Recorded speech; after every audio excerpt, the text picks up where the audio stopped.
Good evening, everyone, and welcome to the show. It's great to have you with us on this Political Tuesday. It's been over a week since the country has been mourning the death of Cabinet Minister and Member of Parliament for Golden Isles, the late Von Miller.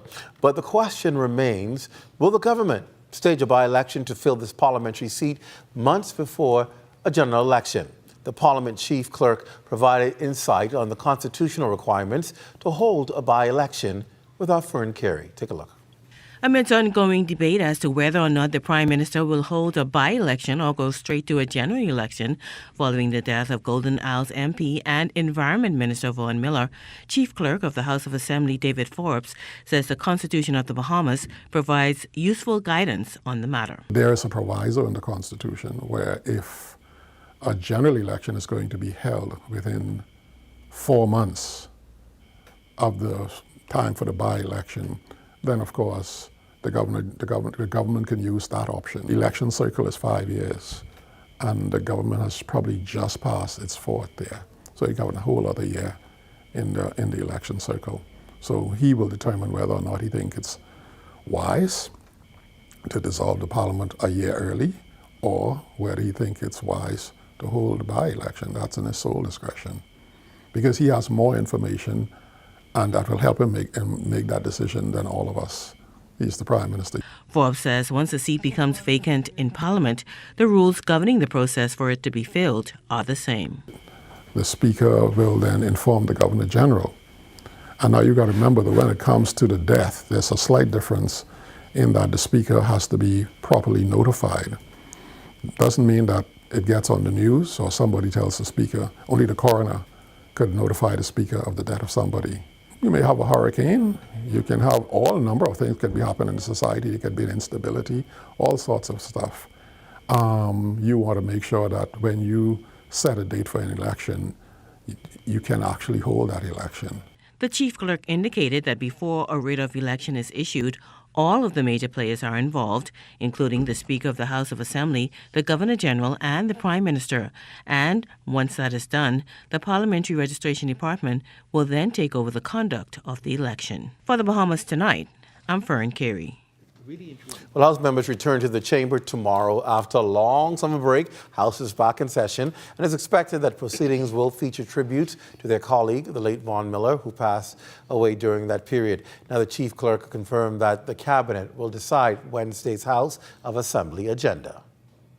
I suspect there'll be either the entire day or some time put aside for the giving of condolences to the families of the former minister Von Miller, but you also remember that Dr. Norman Gay, who was also a minister under the Progressive Liberal Party under the Pinland regime, he died also during this period of time. So I imagine there'll be tribute being paid to him and condolences extended to his family also. Forbes also responded to whether the government will also forge ahead with its legislative agenda following the tributes. How much time that is going to take, I can't really say. But whether or not they decide to do that and close out the day in respect for those persons, or whether they decide to conduct some other kind of debate, that's also something the Cabinet decides. It depends on how pressing a matter may be. But if something can wait, chances are they will do the tribute and call it that. But if something is time sensitive, you may not have that option. All right, well, it's Tuesday, and of course, that means our political roundtable is here. We're going to start the show early to weigh in on whether or not the government, of course, should hold a by-election in the Golden Isles constituency months before a scheduled general election. As a reminder, on the panel tonight is the Progressive Liberal Party's Representative Kyle Dean, Free National Movement Vice Chairman Denari Roll, Coalition of Independents Deputy Leader Dr. Veronica MacGyver, and the Bahamas Constitution Party's Deputy Servant Leader Dwayne Hyla. Ladies and gentlemen, welcome. It's also good to see all of you here. Great to have you back, Dr. MacGyver. Thank you. Your leader filled in quite well last week, I might add. Let's jump in there. Should the country be going to a by-election or a general election? You want me to start? Yeah, ladies first. Welcome about. Ladies first. Listen, let me just give my condolences to Von Miller's family. I know it's very hard, to lose a loved one. But I can tell you that the PLP for me, is between a rock and a hard place. right now, the PLP have a lot to lose. And I had to think about some of this stuff, and I said, you know something? If they call a general election, they stand to lose because, one, the digital cards will not be ready in time for November. Unemployment, we just spoke about that a couple weeks ago, unemployment went up, so that's not a good time to go into a general election. The civil servants were not paid in September. They're not going to be paid till December, so having a by-election in November will not be good for the PLP. The Boundary Commission was supposed to be finished the end of August. They're very delinquent. They still ain't finished. They probably won't be finished for November. That's not a good thing for the general election. And overall, the people are disillusioned. Now, let me get to the points where I think I support you on all those points. okay. Are very good points, first of all, and make a very good case why one would not go to a general election. Good points. Right. Yeah. Now, the by-election, Golden Isles, as far as I'm concerned, is basically a swing state. Right. And also, too, he has been criticized, Vaughn Miller has been criticized for his inaction for his Ministry of Natural Resources. And so I think if you go to a by-election within 60 days, it's going to be fresh in people's mind, and I think it's not going to bode well for the PLP for a by-election because that's going to be fresh. For a by-election. These are the points for a by-election that I'm saying why it would not be good for a by-election. Your first points were for a general election. Those points were for a general election. What you just said is for a by. Now, this is for a by-election. Okay. If the PLP loses in the by-election, then technically it would be catastrophic for them going into the general election. So that's why I say they're between a rock and a hard place. Also, too, the Bahamian people feel as if the Treasury and the purse is very strained right now. To go into a by-election and then turn around and go into a general election, that's not going to bode well for the PLP. If the FNM, and I assume the COI had our way, the PLP should go into a general election in November. Let's get it out of the way. The people are tired of you. Go for it. But I am helping my friend Kyle next to me. The general election, I gave you the points why, if the PLP did go for a general election, why they would lose in November. But even if they go with the by-election, the odds are still against them. That's why I say they're between a rock and a hard place. And the last thing I wanted to say was, I was reading my Bible, Proverbs 16, 1 and 9.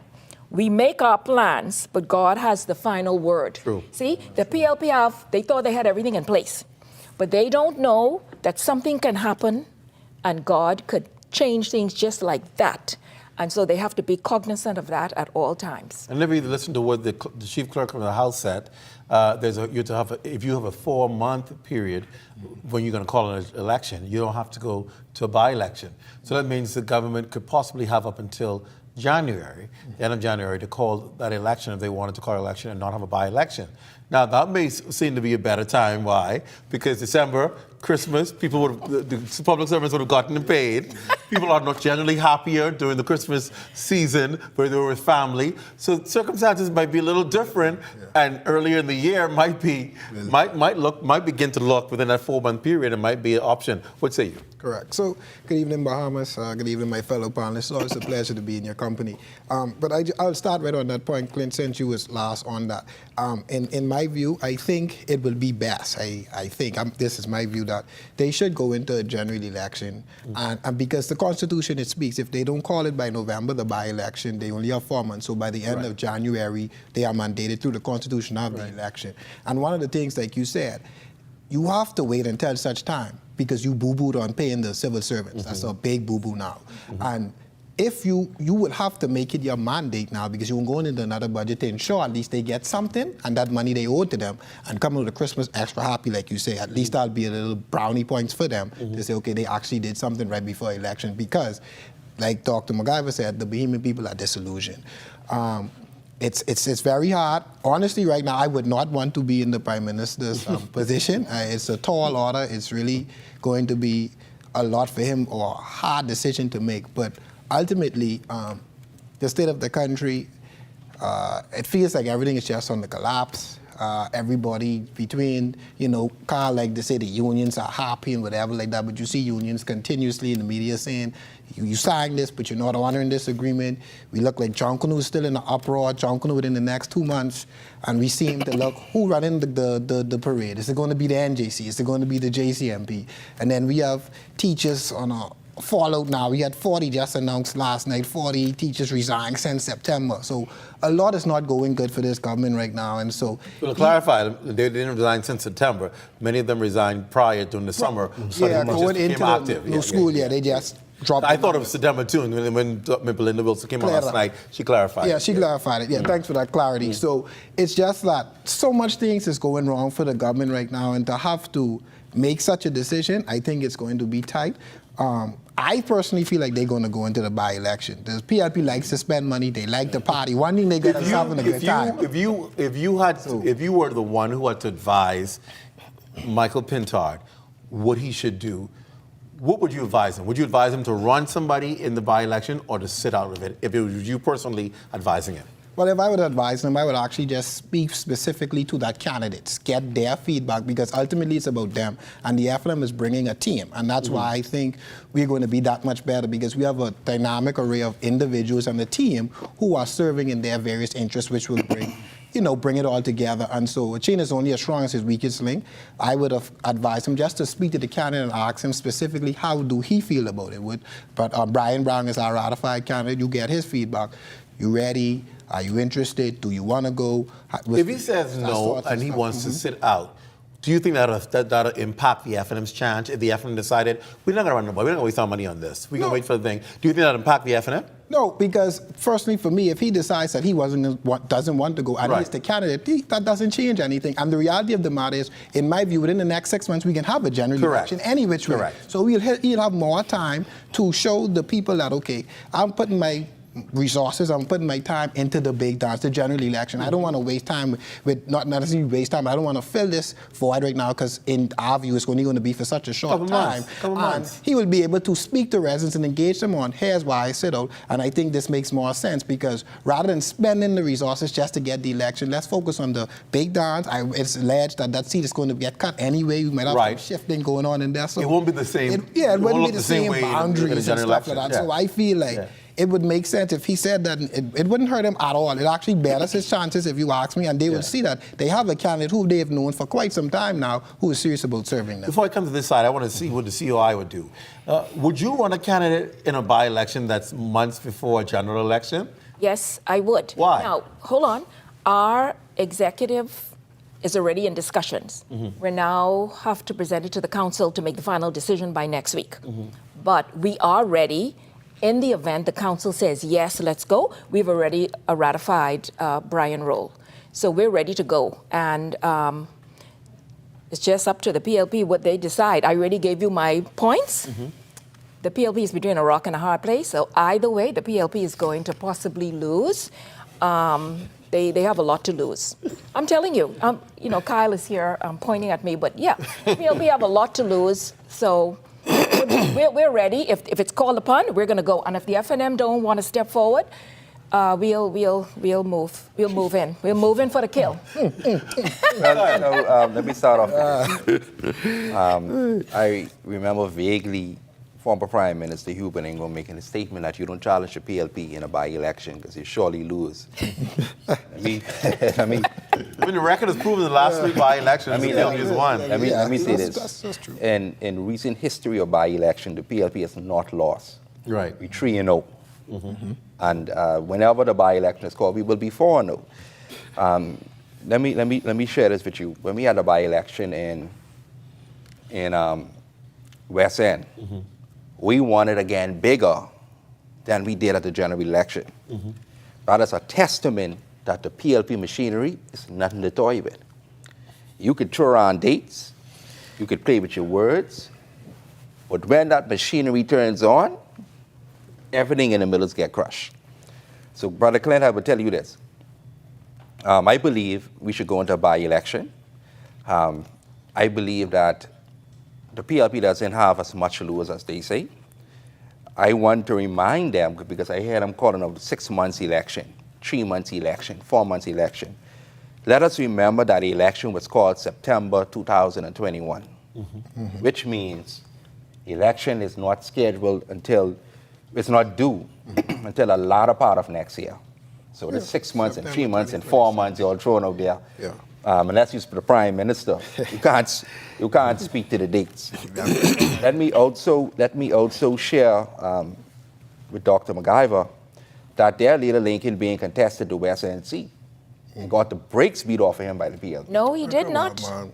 He got a number of votes. Let me say this again.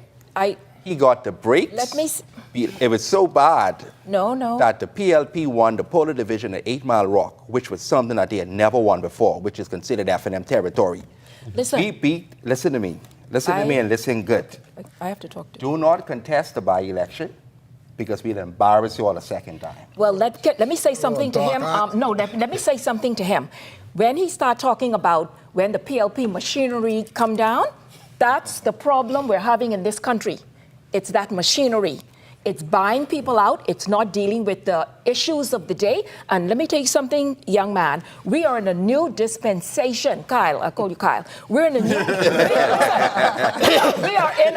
We are in a new dispensation.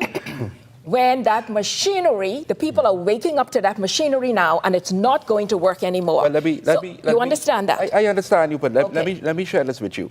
All right? Go ahead. The PLP has signed a record number union agreements. I mean, we talk about the civil service not getting their raise in September, but look at the amount of agreements the government has signed. Almost 60 agreements at the value of millions of dollars. I don't disagree with you, but how come the unions in the news every week, man, Carl? What all the singing about, but the union still mad? Okay, I'm glad you because I remember. No, we don't try to go back. I remember. Let me tell you why. Tell me why they're always in the news. Let me tell you why. If you're singing and everything's so good. The union realized that we are a government that hears them. I remember when they went to see Prime Minister Minutes, former Prime Minister Minutes. All they see is Minutes slip out to the back door like ghosts. Here we go again. It's the reality. No, From 2017, the Bohemian people made it patently clear. This is a reality. 32 to 7. The PLP is the government of today. Unions were quiet under the last administration because they couldn't get one meeting. And his team promised they couldn't get no raise. They couldn't get one agreement signed. And that is why one of the reasons. And I would tell you this. I would go on record and say that's possibly one of the reasons. When it comes to the unions, the minister responsible for labor and the public service has an open door policy and open phone line to them. Correct. She responds to every letter. They take every meeting. Unions would tell you almost every Thursday they meet with her, director of labor, and their team. So where's the results? Right. Why are they still in the media? Why are they? Let me ask a question. Why are the people Let me ask a question. The people are It's just a bunch of sitting down and hearing me out. Do you There's think? action behind it. Do you think a union would sign a second agreement if the first one ain't fulfilled yet? Do you think the unions would go and sign a third agreement if the first two wasn't fulfilled yet? No. Let's wait. I know it's political expedient I understand for you to say that, but the proof is in the pudding. A government cannot accomplish almost 60 industrial agreements if they were not living up to the obligation of the ones they signed since they came to office. But unless you say was in one particular unless that's across the country. I agree. Unless you're saying the union leaders are not sensible enough. Oh, so now it's I'm asking it. That's what you're saying. I'm not. Okay, so why would unions across the board have almost 60 agreements signed if they didn't have no confidence in the government to bring up these issues? And can I answer and tell you why now? Because it's just like the TUC. That's just like the TUC president said. Hold on. Name me one agreement you all signed. Okay, I go. Name me one union meeting you all took. Okay, name me one agreement you all signed when you all was in power. Okay, listen. Hello, just give me one. Okay, hold on now. It's two. Let's move. Hold on, brother. Let me just answer right. Just give me one. Let me just answer right. Go ahead. It's 2025. Oh, Jesus Christ. I can't, and I ain't trying to go back down to 2017. From this long the reality of it is, kind of the TUC president also gone on record. He's on record stating that the government signed an MOU. That's facts, right? Give me one agreement. And outside of, let me talk, right? See the point. Yeah. With the government signing that MOU, he made it clear that the government of this day, yes, they are meeting, yes, they're discussing, but they're not honoring the terms of the agreement that was signed. So I'm saying this to you. The reason why Unions are in an uproar because, yes, the government taking them in and they're signing the agreements, but they're not honoring the commitments in the agreement. That's clear. That's the only reason you're going to see union leaders continue to go to the media, continue to say they're not honoring the agreements. That is why The job of the union. I'm going to let you That get is in why. there. I think it's important to also set in context that when that the Minister of Labor, the Honorable Pia Glover-Roll, has gone on record saying, listen, we have a working meeting monthly where we tick off the issues that they say they're raising. Now, I agree with her. Some of those issues are legacy issues that you just cannot fix just like that. They're long outstanding issues, but the ones that can be, they're being addressed.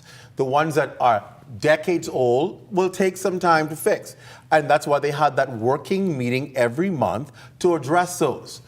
The question has been raised whether there is another agenda by the TUC president, right? Because here it is, he's the one who presented this MOU, he's the one who championed it, and somehow along the way, when he couldn't get what he wanted to get, then it became a problem. But when you sit with them, I've had him on the show many times, and you ask him, what specifically are the issues and concerns they keep referring to? We have a list, Brother Watson. We have a list. You look at what is on that list. Yeah. What are the issues? And you don't really hear it, right? Secondly, he is the head of an umbrella union. You're not hearing the individual unions complaining. They're not the ones taking the action. He is the one who constantly complaining. No, I disagree with that. No, because you have several union presidents on record right now. No, you have them on record Like the teachers, Belinda, like BPS. Hold on. BUT. Hold on. BUT. You can listen specifically. The BUT can speak to the individual issues that they have concerns of. And that's expected because you don't solve everything one go around. Some things take decades. And that's why she's saying that, listen, I don't know what he's dealing with. She will tell you when it comes over. I don't know what he's dealing with. I know me. When I have my issues, I go around the table and I have my issues addressed. So unions are working through. So I think that's a good move for our country. That our unions are working with government, which is a good thing. Regardless of who the administration is, they're working together. It's a good thing. What I wanted to find out before I allow you, because I know you haven't been able to get in there yet, is I know we've said something. I think it's very important that you said, if the PLP loses this election, it sends a strong, this by-election that is, it sends a strong message. Definitely. What is the message that it sends if the PLP were to pull off a win? What does that mean? Let me say this.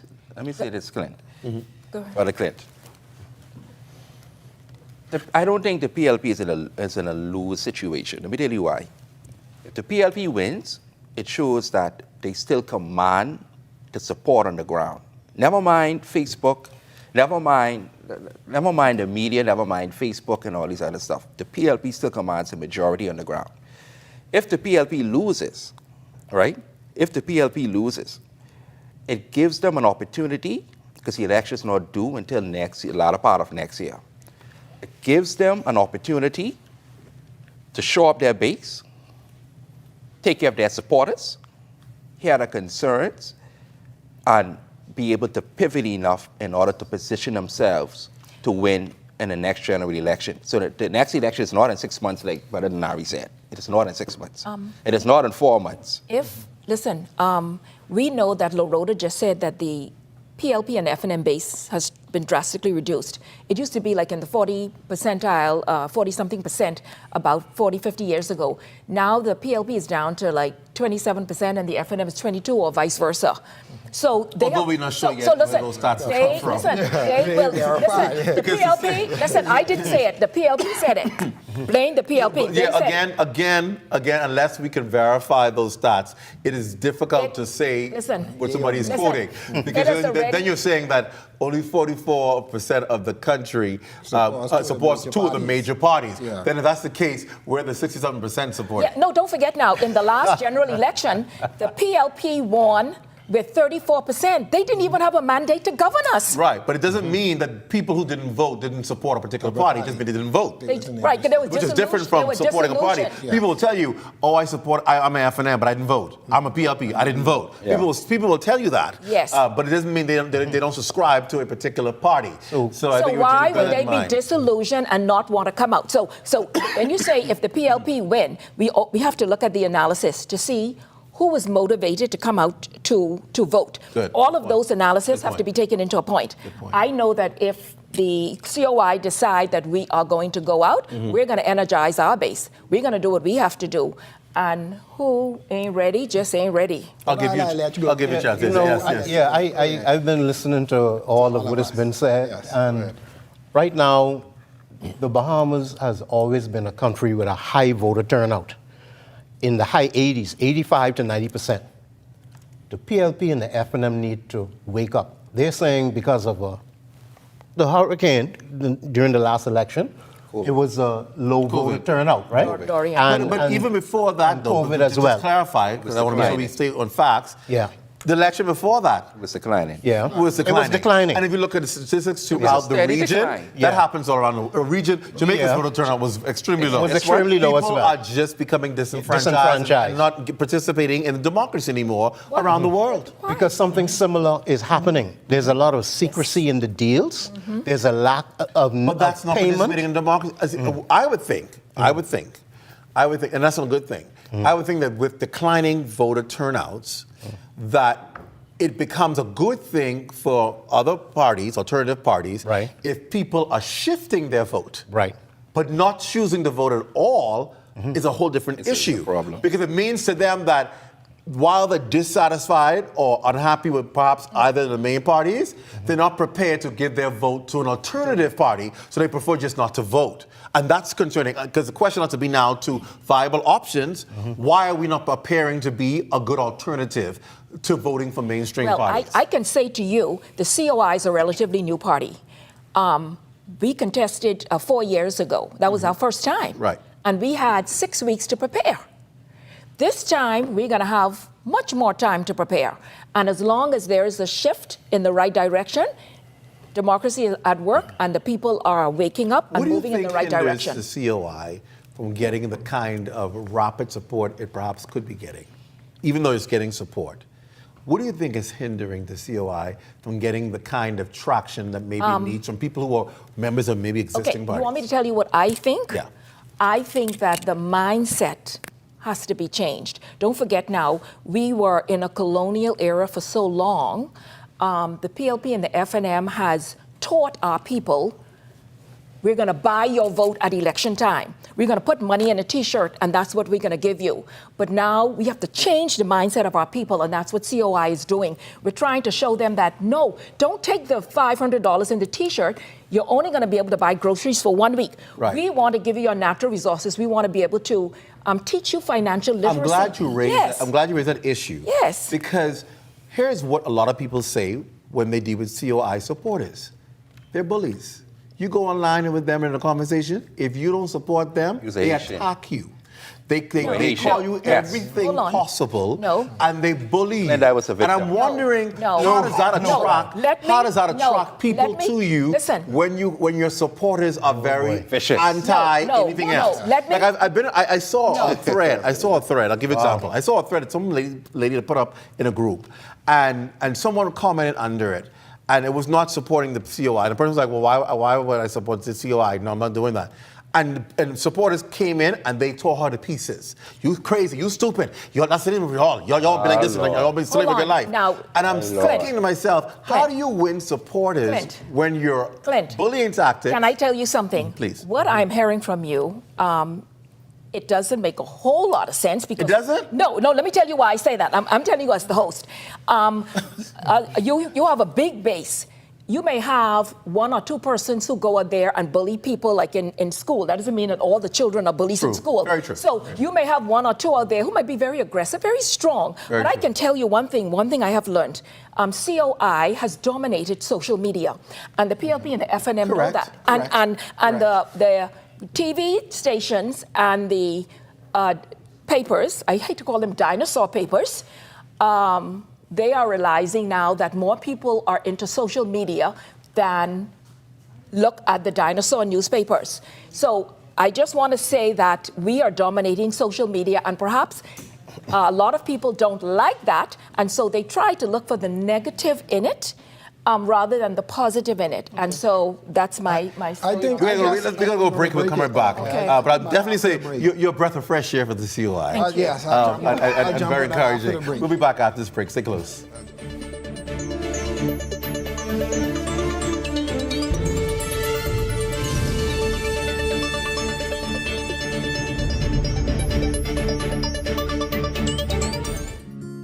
Our company has a simple philosophy, open hands. What do open hands mean? If you keep your hands closed, nothing comes in, nothing goes out. If you keep your hands open, a lot of things comes in, a lot of things goes out. We cannot expect to be a successful company without blessing our community and blessing our country. My good friend and valued client, Dominic Stirrup, approached me following a meeting we had and told me of the idea that he had of feeding 10,000 Bahamians on Thanksgiving. There was a lot of details to put together, had to figure out how to get it done, but at the end it was worth it. At the end it gave me a heart of gratitude to know that our company is reaching out to so many persons. We invite you on a journey to witness an extraordinary chapter in the story of the Bahamas Striping Group of Companies, a tale of compassion, unity, and the true spirit of Thanksgiving.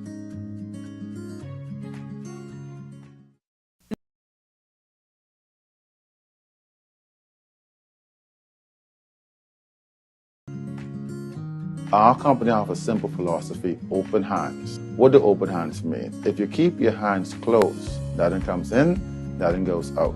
If you keep your hands open, a lot of things comes in, a lot of things goes out.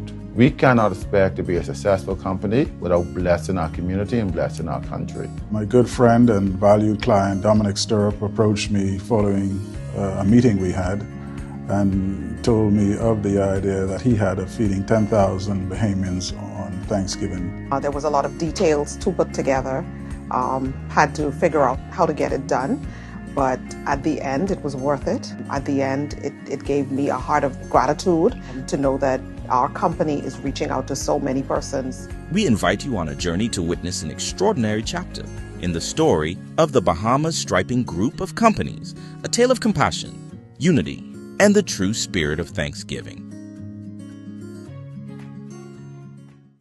The internet isn't just for surfing. There's a sea of shoppers buying online, and you can connect with them on Tingsy. Tingsy is the SBDC's online storefront built for Bahamians. Take your business to the next level by selling to customers online, both at home and around the world. People want Bahamian things, and if you got things to sell, sell on Tingsy. Find out how you can connect with a sea of buyers by visiting tingsybahamas.com. After 30 years of banking, I've decided to take a leap of faith. I moved from banking into an untapped industry, which is manufacturing in the Bahamas. And now we are standing on 3 acres of land on which we're going to be putting the Bahamas' first end-to-end plastic recycling company, Eden Recycling and Manufacturing Company Limited. Eden has 2 arms, recycling and manufacturing. This is groundbreaking for us. It's never been done before. It really makes a difference, not only in the Bahamas, but even around the world. This is not just a project that we're doing so that we can make a couple of dollars. We want to make sure that it benefits those who come after us. In future generations, we hope that this is a small vision, that they will take it and they expand on it. We can have the formula for what it means to do end-to-end recycling in the Bahamas, in the region, and even if we have to export these ideas and thoughts and concepts even into the US. Our company has a simple philosophy, open hands. What do open hands mean? If you keep your hands closed, nothing comes in, nothing goes out. If you keep your hands open, a lot of things comes in, a lot of things goes out. We cannot expect to be a successful company without blessing our community and blessing our country. My good friend and valued client, Dominic Stirrup, approached me following a meeting we had and told me of the idea that he had of feeding 10,000 Bahamians on Thanksgiving. There was a lot of details to put together, had to figure out how to get it done, but at the end it was worth it. At the end it gave me a heart of gratitude to know that our company is reaching out to so many persons. We invite you on a journey to witness an extraordinary chapter in the story of the Bahamas Striping Group of Companies, a tale of compassion, unity, and the true spirit of Thanksgiving.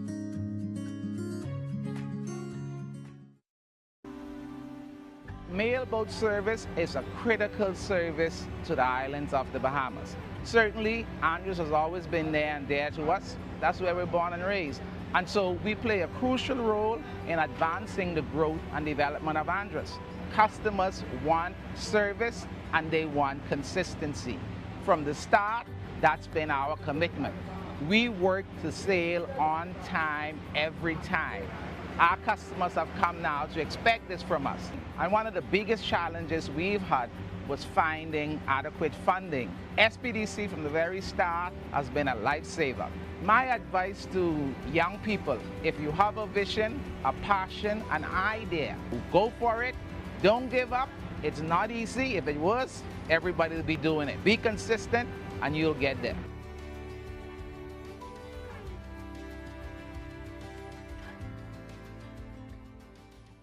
The internet isn't just for surfing. There's a sea of shoppers buying online, and you can connect with them on Tingsy. Tingsy is the SBDC's online storefront built for Bahamians. Take your business to the next level by selling to customers online, both at home and around the world. People want Bahamian things, and if you got things to sell, sell on Tingsy. Find out how you can connect with a sea of buyers by visiting tingsybahamas.com.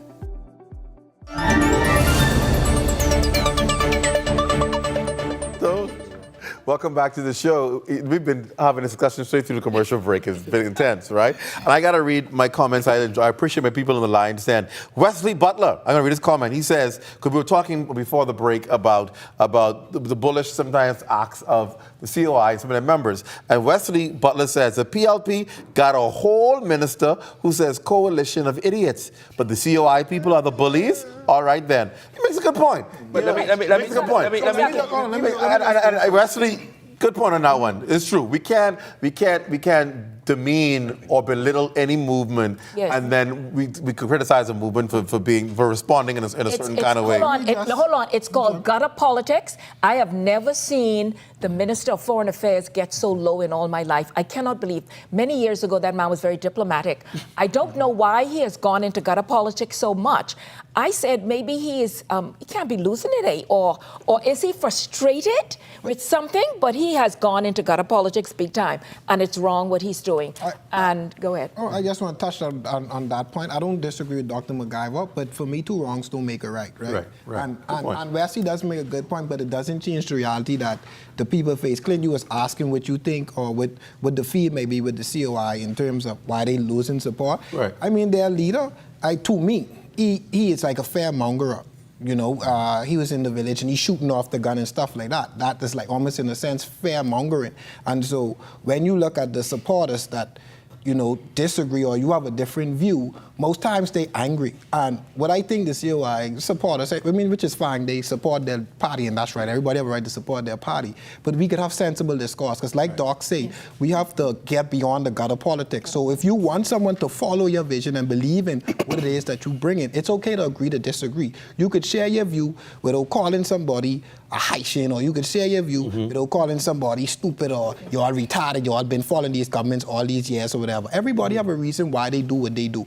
And some people might feel like, well, we don't like your leader, we don't think he has a good track record. That's the good thing about democracy. Everybody can choose. Everybody can choose. So I think if they just work on, you know, just agreeing to disagree in a respectful way, that would be a good thing, because I would tell you I'm a victim as well. Obviously, being a vice chairman for the F&M body, I have to speak about you too. Public setting. And they attack me just for being me. And just being able to agree to disagree, respecting other people's political opinions. And I think, like you said, that would help them gain a little bit more traction if they could do it that way. Let me just interject. I too, like Denari, I'm a victim of COI's brutality. So much so that I thought I was going to have to call a crisis center. Oh no! But I agree. You know, whenever I go into a WhatsApp group, and I'm on almost 40 WhatsApp groups, political WhatsApp group alone, and I say, well, I don't agree with the COI with doing this. The first thing they say to me is, "Oh, you're Haitian.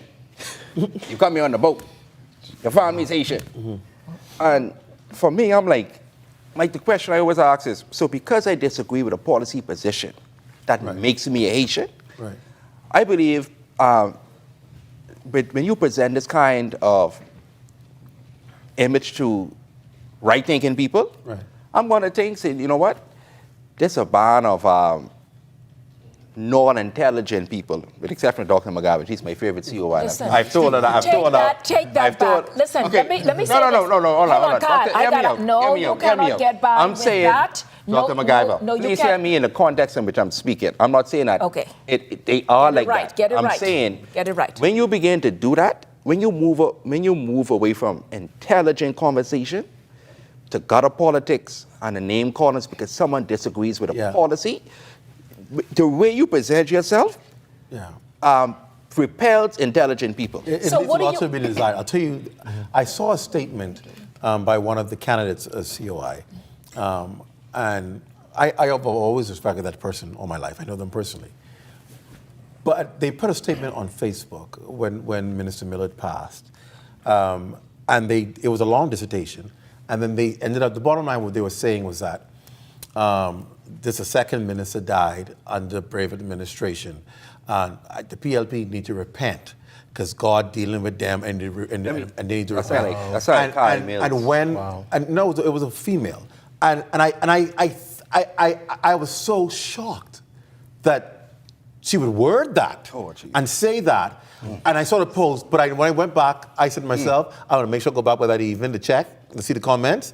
By that evening, the post was not there, it was gone, right? And so I think somebody may have advised her, tone it down. I mean, that's not sensitive, and she took that advice. And I'll tell you this, she's a very good person. Yes. But I think maybe sometimes you're trying to type something, but the words come out incorrectly. And social media sometimes can be so cruel. But I'm glad it was removed because what we have to be so careful of, and I think all sides, everybody, PLP, FNM, COI, BDN, I think everybody makes a mistake sometimes. We become so passionate about something that we sometimes cross the line of humanity and we cross the line of our endearment to our country. Yeah, being Bahamian. Right? Being Bahamian. And I'll give you a second and I'll let you talk, Dr. McGiver.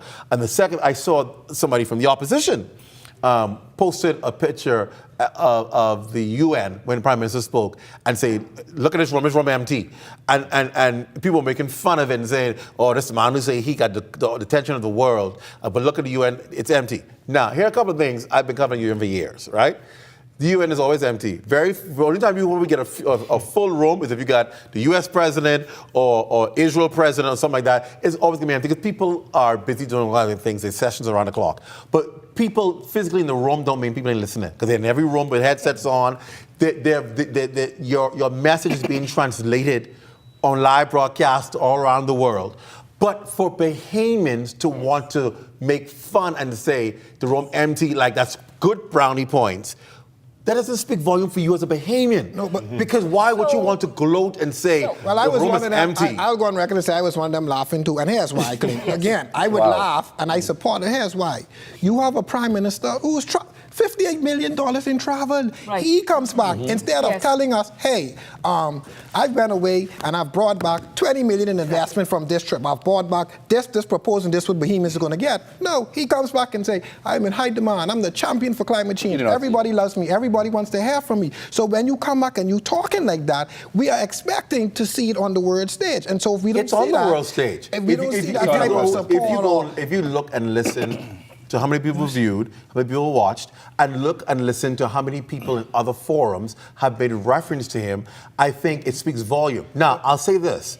That speaks volume for our country, not the man, right? Agreed. And so I believe that that's not the time to celebrate, oh, look at the chair's empty. This man, you know what you're talking about. You're a Bahamian. You want to always bring success to your country and to your cause. And President Trump took a serious hit at our country and what we face, calling what we go through a hoax. And saying it ain't real. Saying when people got to run in weather. Hold on, guys, I don't want to lose focus here. So when people got to run in weather to save their lives, when people are holding on to their children in Dorian, and the water swept that child away. This man called that a hoax. And so our Prime Minister got up and championed that. We all as Bahamians ought to stand behind it and support it. It's time to be political and say, room empty, nobody checking for him. Politics aside, Clint, still, when you look at the facts, fine, that's fine. Clint said that he has to feel, and I don't support Trump's commentary at all. But that means that change the fact of what the Prime Minister says and how he's viewed. And further, hold on, a report, I wish I had the report, I should have printed that. The report, it just dropped. Caribbean leaders. PM Philip Brave Davis is not in it.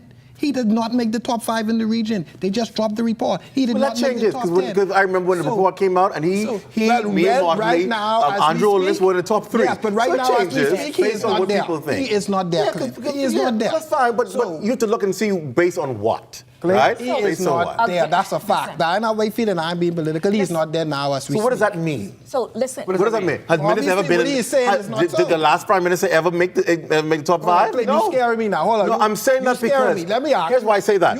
Are you still the host? Because I see you like you sliding the So let me answer you then. To the Southern Shores. Let me answer you. Let me answer you. Let me answer you. Because I know you aspiring. Let me answer you. Don't try and deflect my comment for ignorance. You tethering now. No. Here's my position. Let's keep it sensible. Let's keep it sensible. I'm keeping it sensible. It's my Let's position. keep it sensible. Here's my position. Here's my position. Let's take a get you fine. Here's my position. Here's my position. I like being serious. Here's my position. Get you fine with. Right? Being serious. Here is my position. We are talking about the man that leads our country. And I think we have to understand the difference between the leader of our nation and when it's time for politicking. When he is out there championing the rights of your future, your children yet unborn, your family members, those who see maybe people at this table may not, maybe we may be a little distant from it, but you talk to people in Abaco, talk to people in Grand Bahama who still hurt, and this man is on the platform championing their cause. They don't hear the political divide and the talks of whether room full or not. They want to know that this man is fighting for them to have a safer life. That's all I'm saying. So when you bring up the talk about whether he's in the top 5 or top 10, it doesn't matter. But I trying to put what I think as Bahamians we ought to be concerned of is whether or not we are getting our message of how vulnerable we are as a nation, right? Because at the end of the day, none of us would be around to lead a country if we don't have a country to lead, if climate change takes it over. We'll all be refugees. And we'll all be looking for another country to be immigrants in somebody else's country. Just how we don't want them here. We'll all be somewhere else because we don't have a country. But I was only contextualizing for you, Clint. Don't be mistaken. I just was contextualizing for you the social media post and what the laughing was about. It was nothing to do with his message. And I don't want it to be taken that, oh, we're laughing at what he is championing. The joke was in regards to what he is saying he was, and that's it. Not the message. I never saw that. Go ahead. Listen, I never saw that in the post. I just want to let the Bahamian people know, we started talking about gutter politics and the back and forth on social media. The PLP's candidate, I can talk because I was listening to some of Fred Mitchell's audio, and some of them, to me, has been disgraceful. He gets involved in gutter politics. So when you start talking about gutter politics, don't come to COI. Start with your guy first. And then with the commentary on the social media. Like I say, COI dominates social media. There will be times when you may get 1 or 2 or 3 persons who are very frustrated with what's going on in this country. The deputy leader, myself, and Lincoln Bain, we can't command that everybody don't say certain things because they're frustrated. Let them vent. And the last thing I wanted to say about a mindset, when the global world starts talking about Muslims as being radical, but all of a sudden when the Jewish people blow up something, they're considered freedom fighters. True. So you have to understand the mindset of the world and be very careful how you label people, because sometimes it comes from a warped mindset. Yeah. Let me say this, Brother Clint. I need to go back to what you referenced. We just came out of a tropical storm, right? I say on the show a lot of times, I don't look at everything with a political lens. And I believe that, Brother Tanari, you seeking nomination in Pinewood. As a wannabe candidate, as an aspiring leader, I would never be seen making fun under the post of my nation's leader, champion a cause of climate change. You won't see me on the Hold on. I said I will never be. You didn't see me, so no. Let me finish this. Let me finish it. Don't say you saw me. Let me finish it. Don't try put what you think happened. Leadership is about being ready. Correct. You cannot suck me into no foolishness on Facebook, laughing at my nation's leader, championing a cause, while I go into a tropical storm and I can't leave my house. Right. Because whilst he was in the UN championing the cause, could not get back to the Bahamas because the airports were closed. Yeah. And when we got back, we had a crisis. Nothing to do where we had a tropical storm, and I was in a town hall meeting in Pinewood. The Defense Watch trucks had to go out to take people out of their houses. And these are the kind of things we play politics with. Listen, Let me finish. No, because Carl, you are working the every day. Let me finish. You make snide remarks every day. Let me finish. So don't try to come, but you ain't into politics and you don't play politics when you lead it. Don't do that. And let me tell you this: leadership, I ain't playing with no is politics. about readiness. Well, if you aren't prepared to champion the cause of the behaving people seriously, don't take no nomination at Pinewood. Don't do that. Don't do that. Doing climate change. Don't do that. We have issues. We have real issues to deal with. Issues that we don't need to be laughing at. What happened to real issues? Hold on, we got to wrap up. What happened to our? Thank you. I have to wrap up. I'm the host. Yes. Go ahead. We talk about climate change. Yes. I want our leaders to tell us about the carbon credits because this 4 years has gone by and we haven't heard anything. They keep saying they cut a deal and we haven't seen it. That's a fair The Bahamian people are frustrated. That's why they vent sometimes. We are in a new dispensation, and so anything happens can happen in this next. I'll give you the final word. Allow me Go ahead. a closing word. The way that he championed for the nation related to climate change, I would have wanted him while he was at the United Nations to champion the cause of safety in the region, especially with the Haitian migration crisis, because he did not. And what I'm saying is, right after he came back, they had a meeting at the United Nations and had to pass a resolution to put together a security force. We've all heard the story, 5,500 persons. Our country did not spearhead that. CARICOM did not spearhead that, but CARICOM made a statement. We welcome what the United Nations Security Council is doing. And I think that's poor leadership for the region. I personally, on behalf of the Bahamas Constitution Party, I take exception to that. And I'm hurt by that we did not look out for our Haitian brothers and sisters in their time of need. There's a lot more that we could do.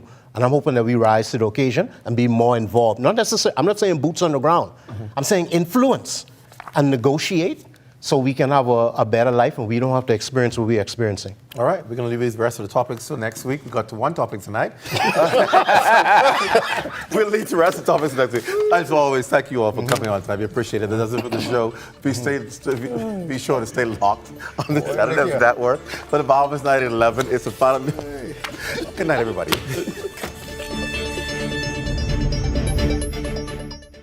At Fort Montague, I'm Opal Roach. This is ZNS.